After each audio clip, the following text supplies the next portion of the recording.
ಎಲ್ಲರಿಗೂ ಲೈವ್ ಮೀಡಿಯಾದ ಹೊಸ ವಿಡಿಯೋಗೆ ಸ್ವಾಗತ. ಇಂದಿನ ವಿಡಿಯೋದಲ್ಲಿ ನಾವು ಹೇಳುವ ವಿಷಯ, ನೀವು ತಮ್ನೇಲ್ನಲ್ಲಿ ಕಂಡಂತೆಯೇ ಸೈಯದ್ ಕುರ್ರತು ಸಾದಾತ್ ಫಜಲ್ ಕೋಯಮ್ಮ ತಂಗಳುಸ್ತಾದರ ಮರಣದ ಸಮಯದಲ್ಲಿ ಅವರು ಮಾಡಿದ ವಸಿಯತ್ನ ಕುರಿತಾಗಿದೆ. ಸೈಯದ್ ಕೂರಾ ತಂಗಳ್ರವರು ಮರಣದ ಸ್ವಲ್ಪ ಸಮಯದ ಮುಂಚೆ ಅವರ ಮಕ್ಕಳನ್ನು ಹಾಗೂ ಅವರ ಹೆಂಡತಿಯವರನ್ನು ಕರೆದುಕೊಂಡು ಅಲ್ಲಿಂದ ಸ್ವಲ್ಪ ವಸಿಯತ್ತುಗಳನ್ನು ಮಾಡಿ ಹೇಳುವುದರನ್ನೆಲ್ಲ ಹೇಳಿಕೊಂಡೇ ಅವರು ಮರಣ ಹೊಂದಿದರು. ಅದಕ್ಕಿಂತ ಮುಂಚೆ ಒಂದು ದಿವಸ ಮುಂಚೆ ಅವರು ಕಣ್ಣೂರು ಜಿಲ್ಲೆಯಲ್ಲೇ ಒಂದು ಮನೆ ಒಕ್ಕಲಿಗೆ ಹೋಗಿ ಅಲ್ಲಿ ಎಲ್ಲ ರೀತಿಯಲ್ಲಿ ಅವರಿಗೆ ದುವಾ ಮಾಡಿಕೊಟ್ಟಿದ್ದರು. ಹಾಗೆ ಮರುದಿನ ಬೆಳಗ್ಗೆ ಅವರು ಅವರ ಹೆಂಡತಿ ಹಾಗೂ ಮಕ್ಕಳನ್ನು ಹತ್ತಿರ ಕರೆದುಕೊಂಡು, ನಾನು ಶೇಖ್ ಮುಹಿಯುದ್ದೀನ್ ಅಬ್ದುಲ್ ಖಾದರ್ ಜೀಲಾನಿ ಖದ್ದಸುಲ್ಲಾಹು ಸಿರ್ರಹುಲ್ ಅಜೀಜ್ ತಂಗಳ್ರವರ ಸನಿಹಕ್ಕೆ ನಾನು ಹೋಗುತ್ತಿದ್ದೇನೆ ಎಂದೆಲ್ಲ ಹೇಳಿಕೊಂಡು ಅವರಲ್ಲಿ ಸ್ವಲ್ಪ ನೀರನ್ನು ಕೇಳಿ ಕುಡಿದುಕೊಂಡು ಅಲ್ಲಿಂದ ಸ್ವಲ್ಪ ತುಂಬ ಪಾಯಸವನ್ನು ಅಲ್ಲಿಂದ ಮಾಡಿ ಇಡಬೇಕೆಂದು ಹೇಳಿ ಲಾ ಇಲಾಹ ಇಲ್ಲಲ್ಲಾ ಎಂಬ ಕಲಿಮತು ತೌಹೀದವನ್ನು ಉಚ್ಚರಿಸಿಕೊಂಡು ಅಲ್ಲಿಂದ ಅವರು ಮರಣ ಹೊಂದಿದರು.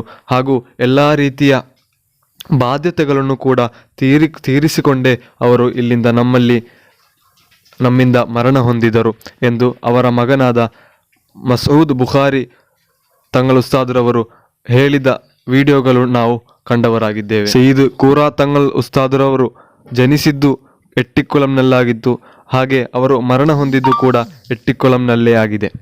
ಎಟ್ಟಿಕ್ಕುಳಂ ಎಂದರೆ ಕೇರಳದ ಕಣ್ಣೂರು ಜಿಲ್ಲೆಯಲ್ಲಾಗಿದೆ. ಅದು ನಮ್ಮ ತಾಜುಲ್ ಉಲಮಾ ತಂಗಳುಸ್ತಾದ್ರವರ ಊರಾಗಿದೆ. ತಾಜುಲ್ ಉಲಮಾರವರು ಕೂಡ ಎಟ್ಟಿಕ್ಕುಳಂನಲ್ಲೇ ಜೀವಿಸಿದ್ದರು. ಹಾಗೆ ಮೊದಲು ಎಟ್ಟಿಕ್ಕುಳಂನಲ್ಲಿದ್ದರು. ನಂತರ ಕರ್ನಾಟಕದ ಮಂಗಳೂರಿನ ಉಳ್ಳಾಳಂ ಎಂಬ ಸ್ಥಳದಲ್ಲಿ ಅವರು ದರ್ಸ್ ಪ್ರಾರಂಭಿಸಿ ಅಲ್ಲಿಯೇ ಹಲವಾರು ವರ್ಷಗಳ ಕಾಲ ಅಲ್ಲಿ ದರ್ಸ್ ಕ್ಲಾಸ್ ತೆಗೆದುಕೊಂಡು ಕೊನೆಗೆ ಮರಣ ಹೊಂದಿದ ನಂತರ ಅವರು ಎಟ್ಟಿಕ್ಕುಳಂನಲ್ಲಿ ಅವರ ಮಕಾಮನ್ನು ಮಾಡಿದರು. ಹಾಗೆ ಸೈಯದ್ ಕುರ್ರತು ಸಾದಾತ್ ತಂಗಳುಸ್ತಾದ್ರವರ ಕಬರ್ ಇಂದು ಕರ್ನಾಟಕದ ಪುತ್ತೂರಿನ ಕೂರಾ ಎಂಬ ಸ್ಥಳದಲ್ಲಿದೆ. ಅದು ಅವರು ಮರಣದ ಸಮಯದಲ್ಲಿ ಮಾಡಿದಂತಹ ವಸಿಯತ್ತಾಗಿದೆ. ಹಾಗೆ ಮರಣದ ಸ್ವಲ್ಪ ಮುಂಚೆ ಅವರು ಹೇಳಿದ್ದು, ನನ್ನ ಕಬರ್ ಇಲ್ಲಿ ಆಗಬೇಕು, ಹೇಗೆ ಆಗಬೇಕು ಎಂದೆಲ್ಲ ಅವರ ಮಗನಲ್ಲಿ ಹೇಳಿಕೊಂಡಾಗಿತ್ತು ಅವರು ಮರಣ ಹೊಂದಿತ್ತು. ಇಷ್ಟೆಲ್ಲ ಒಳ್ಳೆ ರೀತಿಯ ಮರಣವಾಗಬೇಕಾದರೆ ಅವರು ಅಷ್ಟೊಂದು ದೊಡ್ಡ ಪಂಡಿತರಾಗಬೇಕು. ಹಾಗೆ ಕುರ್ರತು ಸಾದಾತ್ ತಂಗಳುಸ್ತಾದ್ರವರು ಎಷ್ಟು ದೊಡ್ಡ ಪಂಡಿತರಾಗಿದ್ದಾರೆ ಎಂದು ನಮಗೆ ಈಗ ತಿಳಿದಿದೆ. ಅದಕ್ಕಿಂತ ಮುಂಚೆಯೂ, ಮರಣದ ಮುಂಚೆಯೂ ನಮಗೆ ತಿಳಿದದ್ದೇ ಆಗಿದೆ. ಅವರ ಹಲವಾರು ಕರಾಮತ್ತುಗಳು ಮರಣ ಹೊಂದುವುದಕ್ಕಿಂತ ಮುಂಚೆಯೂ ಮರಣ ಹೊಂದಿದ ನಂತರವೂ ನಮಗೆ ಕಾಣಲು ಸಾಧ್ಯವಾಗಬಹುದು. ಸೈಯದ್ ಕೂರಾ ತಂಗಳ್ರವರ ಕುರಿತಾಗಿರುವ ಅಭಿಪ್ರಾಯವು ಬರೀ ಮುಸ್ಲಿಮರದ್ದು ಮಾತ್ರವಲ್ಲ, ಹಿಂದೂಗಳದ್ದು, ಕ್ರಿಸ್ತ್ಯಾನಿಗಳದ್ದು, ಹಾಗೆ ಅಮುಸ್ಲಿಮರಾದಂತಹ ಎಲ್ಲರೂ ಕೂಡ ಅವರ ಕುರಿತು ಒಳ್ಳೆಯ ಅಭಿಪ್ರಾಯಗಳನ್ನು ಮಾಡುತ್ತಿದ್ದಾರೆ. ಅದು ಮರಣಕ್ಕಿಂತ ಮುಂಚೆಯೂ ಮರಣದ ನಂತರವೂ ನಮಗೆ ಕೇಳುವುದೇ ಆಗಿದೆ. ಈ ಹತ್ತಿರವಾಗಿ ಒಂದು ಹಿಂದೂ ಸಹೋದರನ ವಾಯ್ಸ್ ಇಡೀ ವಾಟ್ಸಪ್ನಲ್ಲೇ ಪ್ರಚಾರಗೊಂಡಿದ್ದು ನಮಗೆ ಗೊತ್ತಿರಬಹುದು. ಸೈಯದ್ ಕೂರಾ ತಂಗಳ್ರವರು ಎಷ್ಟೊಂದು ದೊಡ್ಡ ಪಂಡಿತರಾಗಿದ್ದರು ಎಂದು ಆ ಒಂದು ವಾಯ್ಸ್ನಿಂದಲೇ ನಮಗೆ ತಿಳಿಯಲು ಸಾಧ್ಯವಾಗುವುದು. ಅವರು ಅದರಲ್ಲಿ ಹೇಳಿದ್ದು, ನನಗೆ ನನ್ನ ಹೆಂಡತಿಗೆ ರೋಗ ಬಂದಾಗ ಕೂರಾ ತಂಗಳ್ರವರು ಮಂತ್ರಿಸಿ ನೀರನ್ನು ಕೊಟ್ಟಾಗ ಅವರಿಗೆ ಅದರಿಂದ ಆ ರೋಗವು ಶಮನವಾಯಿತು ಎಂದು ಆ ಹಿಂದೂ ಸಹೋದರನೇ ಹೇಳುತ್ತಿದ್ದರೆ ನಮಗೆ ಕೂರಾ ತಂಗಳ್ರವರ ಪವರ್ ಎಷ್ಟೊಂದು ದೊಡ್ಡದ್ದಾಗಿರಬಹುದು ಎಂದು ನಮಗೆ ತಿಳಿಯುವುದು. ಕೂರಾ ತಂಗಳ್ರ ಎಂದು ಹೇಳಿದರೆ ಬಾಕಿ ಇರುವ ಪಂಡಿತರಂತೆ ಅಲ್ಲ, ಅವರು ಬಹಳ ಸಿಂಪಲ್ಸಿಟಿ ಇರುವ ಒಂದು ವ್ಯಕ್ತಿತ್ವವಾಗಿದ್ದಾರೆ. ಅವರು ಕೂರಾದಲ್ಲಿ ಅವರಿಗೆ ಮನೆ ಇದೆ. ಹಾಗೆ ಎಟ್ಟಿಕ್ಕುಳಂನಲ್ಲೂ ಕೂಡ ಅವರಿಗೆ ಮನೆ ಇದೆ. ಆ ಮನೆಯಲ್ಲಿ ಅವರು ಮಂತ್ರಿಸಲು ಬೇಕಾಗಿ ಕೂತಿರುವಾಗ ಅದೆಷ್ಟೋ ಜನರು ದೊಡ್ಡ ಸಾಲೆ ಅವರ ಮನೆಯ ಮುಂದೆ ಜಮಾಯಿಸುತ್ತದೆ. ಆ ಸಾಲಿನಲ್ಲಿ ಎಷ್ಟು ದೊಡ್ಡ ವ್ಯಕ್ತಿಯಾದರೂ ಕೂಡ ಮೊದಲು ಬಂದವರಿಗೆ ಕೂರಾ ತಂಗಳ್ರವರು ಆದ್ಯತೆಯನ್ನು ನೀಡುತ್ತಿದ್ದರು.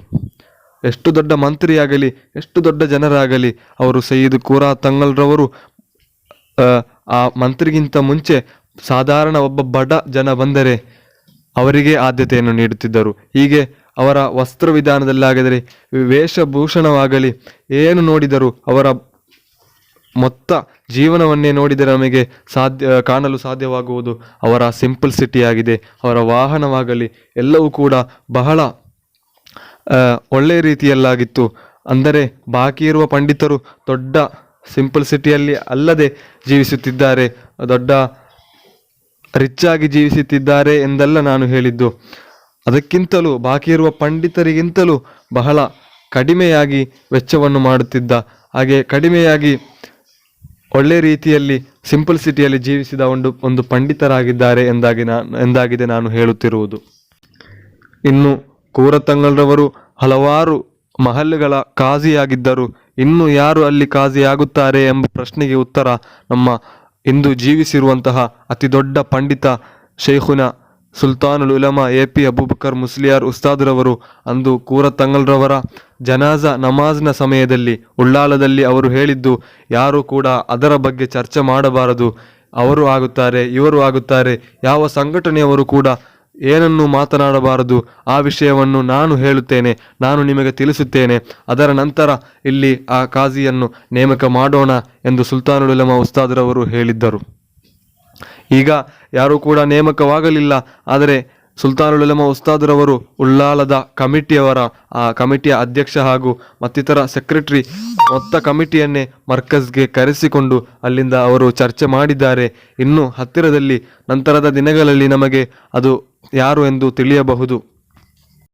ಅದಕ್ಕಿಂತ ಮುಂಚೆ ನಾವು ಯಾರನ್ನೂ ಕೂಡ ಹೇಳುವುದು ಬೇಡ, ಇವರು ಕಾಜಿಯಾಗುತ್ತಾರೆ ಎಂದು ನಾವು ಯಾವ ಕಾರಣಕ್ಕೂ ಚರ್ಚೆ ಮಾಡಬಾರದು.